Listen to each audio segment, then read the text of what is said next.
అరే మీరు మాట్లాడితే అమరావతి మునిగింది అమరావతి మునిగింది అమరావతి మునిగింది అని మాట్లాడతారు. మునిగింది అమరావతి కాదురా పనికి మాలేదోళ్ళారా.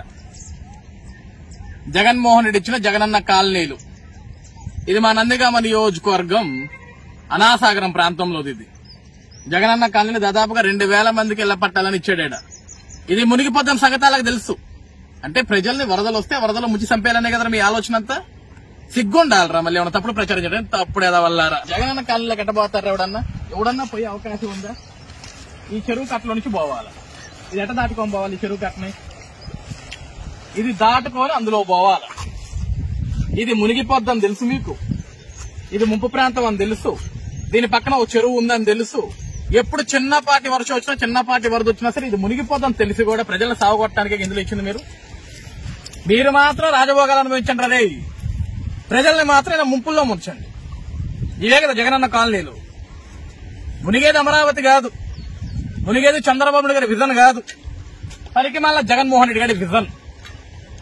జైలు జీవితం గడిపినప్పుడు ఏం తెలుసు చెప్పు? ప్రజల్ని ఎలా ముంచాలి, ఎలా సంపాలి తప్పేం తెలియదు. చూడు ఈ పరిస్థితి. జగనన్న కాలనీలోకి ఇలా ఇలా దాటుకుంటే వెళ్ళాలన్నమాట, ఇంకేది ఉండదు. ఈ విధంగా దాటుకుంటే వెళ్తేనే మళ్ళీ మన బతుక్కి 3 రాజధానులు. ఉన్న రాజధాని కాపాడుకోవడం చేత కాదు. మళ్ళీ నిన్న వరదల్లోకి వచ్చి నువ్వు మాట్లాడుతున్నావు Jaganmohan Reddy. Man made floods. ఇది చంద్రబాబు నాయుడు చేసిన ఫ్లడ్స్. ఈ ఎవడో ఫ్లడ్స్ రా? ఈ దేశకొచ్చింది ఎవరు? ఇందులో ఎవరన్నా ఉండేదానికి అవకాశం ఉందా? మళ్ళీ సరిగా 2 వర్షాలు పడితే కనీసం అందులో ఎవడు ఉండేదానికి అవకాశం కూడా ఉండదు. వరదల్లో ఇచ్చారు పంపలు తీసుకెళ్లి. కనీసం మినిమం బాధ్యత, మినిమం కామన్ సెన్స్ ఎప్పుడైనా ఉందా జగన్మోహన్ రెడ్డి మీకు? మళ్ళీ ఎదుటివాడి మీద నిందలేయాలి. మన బతుకంతా నిందలేయటమే. సిగ్గు శరమ ఉంటే ఎవడన్నా సరే ఫ్లడ్స్ లో ఎవడన్నా కనీసం ఒక వాటర్ బాటిల్, ఒక బ్రెడ్ ప్యాకెట్, కనీసం కడుపుకు ఒక ముద్ద అన్నం పెట్టి కాపాడాలని చూస్తాడు తప్ప ఇలాగా పనికి మళ్ళీ రాజకీయాలు శివరాజకీయాలు జరిగిన ఎవడో చూడు.